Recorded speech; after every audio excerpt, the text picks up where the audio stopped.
皆さんこんにちは、マカロニです。今日はご飯派のための時短朝ごはんレシピ10選をご紹介していきます。忙しい朝はついパンやシリアルで済ませてしまうという方も多いのではないでしょうか。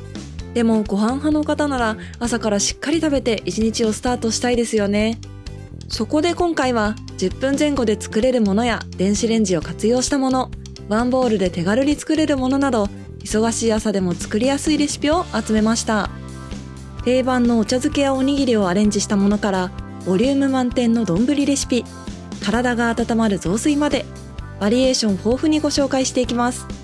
家にある食材で作りやすいレシピが多いので毎日の朝ごはんにぜひ参考にしていただけたら嬉しいです。それではご飯派のための時短朝ごはんレシピ10選スタートです。